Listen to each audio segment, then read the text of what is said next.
Selamat pagi. Pada kesempatan kali ini kami akan menjelaskan mengenai eksplorasi kajian matematika pada senam poco-poco di sekolah. Perkenalkan, nama saya Aurel Puling. Dan saya Latifatul Mu'ahiro. Kami berasal dari Universitas Sanata Dharma. Pada kesempatan kali ini, kami akan membahas 3 subbab. Yang pertama sejarah, yang kedua metode penelitian, dan yang ketiga adalah hasil dan pembahasan. Baik, yang pertama mengenai sejarah poco-poco. Berawal dari Ari Sapulete itu menulis lagu Poco-Poco pada saat melihat seorang perempuan sedang menari. Kemudian pada tahun 1995, lagu Poco-Poco dipopulerkan oleh Yapi Latul. Untuk gerakannya sendiri itu berawal dari seniman yang berasal dari Manado membuat tarian mengikuti ritme dari lagu Poco-Poco yang dipopulerkan oleh Yapi Latul tersebut. Nah, Poco-Poco ini berasal dari Manado. Tarian Poco-Poco itu dijadikan senam oleh warga Manado sebelum memulai aktivitas. Selanjutnya, alasan mengapa kami memilih senam poco-poco sebagai objek yang kami teliti itu karena senam poco-poco sudah dikenal masyarakat luas terlihat dari banyaknya event yang diadakan menggunakan poco-poco sebagai salah satu lomba yang ditampilkan. Selain itu, aspek etnomatematika yang dapat dikaji dari senam poco-poco juga beragam, mulai dari gerakan tangan, pola langkah, dan musik. Serta belum banyak juga yang mengkaji etnomatematika pada gerakan tangan senam poco-poco. Dengan demikian, senam poco-poco dapat menjadi salah satu alternatif memperkenalkan konsep matematika dalam pembelajaran. Dari beberapa penelitian, hanya mengkaji pola langkah kaki pada senam poco-poco. Maka dari itu, kajian ini bertujuan untuk mengidentifikasi dan menganalisis aspek-aspek aktivitas fundamental menurut Bishop pada senam poco-poco di sekolah. Selanjutnya, metode penelitian. Nah, metode penelitian yang kami lakukan adalah metode penelitian kualitatif berdasarkan kajian literatur. Lalu teknik yang dapat kami gunakan adalah dengan mencari dukungan tambahan atau referensi terhadap pengabsahan hasil penelitian, karena peneliti dapat menjelaskan dari berbagai rasionalisasi berbeda dan persamaan teori yang ditemukan dari penelitian yang dilakukan dengan teori yang telah dicari terlebih dahulu. Oke, selanjutnya kita mulai masuk pada hasil dan pembahasan. Di hasil dan pembahasan ini ada 6 aspek yang kita kaji. Yang pertama ada counting atau menghitung, yang kedua ada locating atau menempatkan, yang ketiga ada measuring atau mengukur, yang keempat ada designing atau mendesain, yang kelima ada playing atau bermain, yang keenam ada explaining atau menjelaskan.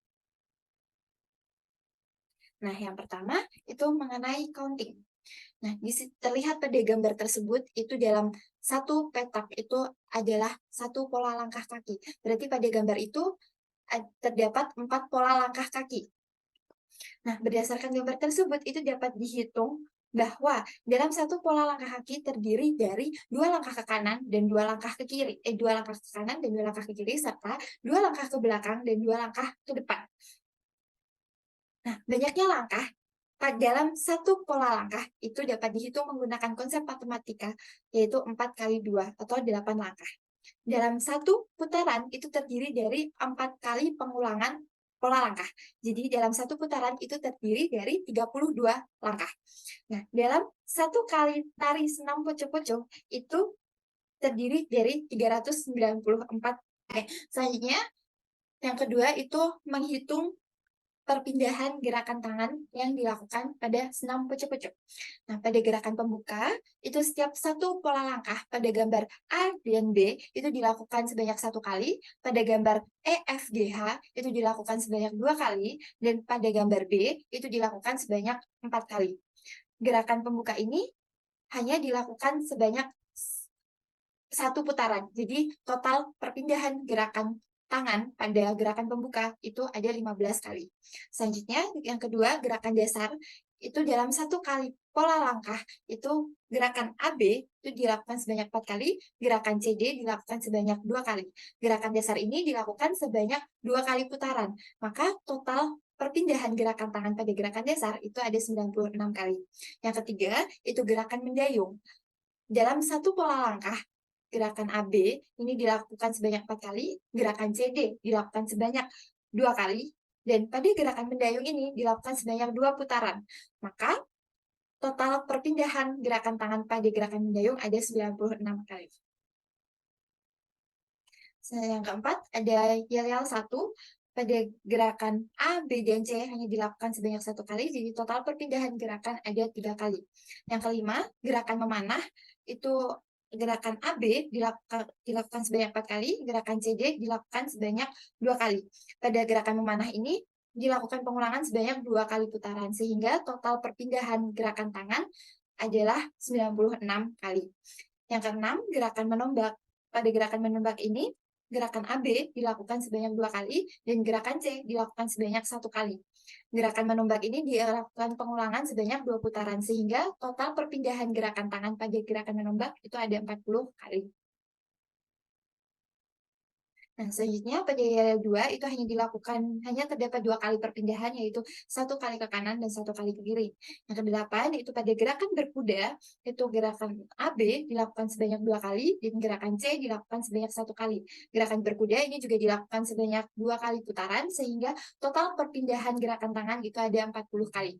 Pada gerakan pencak silat, itu gerakan AB dilakukan sebanyak 2 kali, dan gerakan C dilakukan sebanyak 1 kali. Gerakan pencak silat ini juga dilakukan sebanyak 2 kali putaran, maka perpindahan gerakan tangan pada gerakan pencak silat ini sebanyak 40 kali. Nah, yang ke-10 itu ada gerakan penutup. Pada gambar A itu dilakukan sebanyak 4 kali, dan gambar B, C, D itu dilakukan sebanyak 1 kali. Gerakan penutup ini tidak ada pengulangan, jadi perpindahan gerakan tangan itu hanya 7 kali. Selanjutnya, yang kedua yaitu locating atau menempatkan. Di pola langkah 1, 2 langkah ke kanan dan 2 langkah ke kiri. Kemudian 2 langkah ke belakang dan 2 langkah ke depan. Dan pada pola langkah 1 ini dilakukan pada gerakan dasar, mendayung, berkuda, dan pencaksilat. Kemudian di pola langkah kedua itu 2 langkah ke kanan dan 2 langkah ke kiri, kemudian 1 langkah ke belakang dan 1 langkah ke depan, sehingga nanti pada 1 langkah ke belakang dan 1 langkah ke depan ini dilakukan sebanyak 2 kali. Dan gerakan yang dilakukan pada pola langkah kedua ini yaitu gerakan memanah dan menombak. Kemudian ada konsep translasi. Konsep translasi ini ketika perpindahan langkah pemain penari, dan konsep rotasi ini ketika adanya perubahan posisi arah badan, yaitu yang pertama itu menghadap utara, kemudian ke barat, lalu ke selatan, dan yang terakhir ke timur. Selanjutnya ada ilustrasi, translasi, dan rotasi pada koordinat. Ketika translasi, misalnya titik A, yaitu berada di titik -1,1, akan ditranslasikan sejauh -1,0, yaitu akan menghasilkan di titik B. Jadi titik A bergeser 1 langkah ke kiri, dan nanti akan berada di titik B, yaitu -2,1. Selanjutnya ketika dia bergesernya ke belakang, yaitu posisi awal di titik A, yaitu -1,1, titik A akan ditranslasikan sejauh 0,1, sehingga nanti berada di titik -1,2.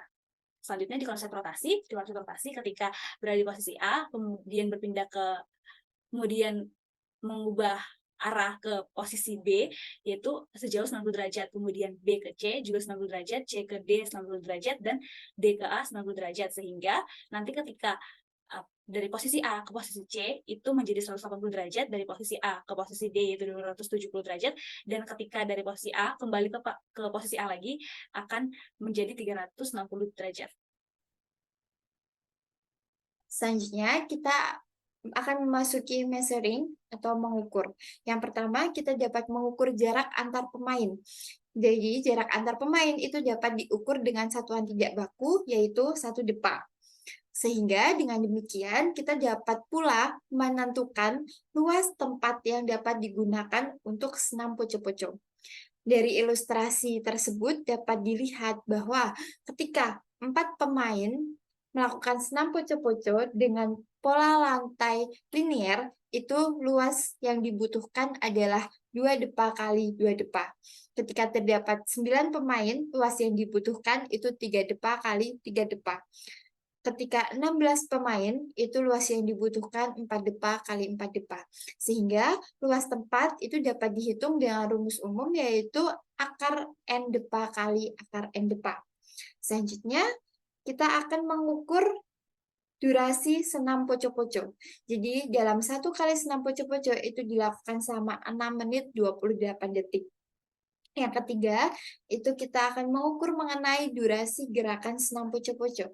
Jadi setiap gerakan utama itu dilakukan selama 57 detik, gerakan pembuka itu selama 21 detik, yel-yel 1 dan yel-yel 2 itu dilakukan selama 7 detik, dan gerakan penutup itu dilakukan selama 11 detik.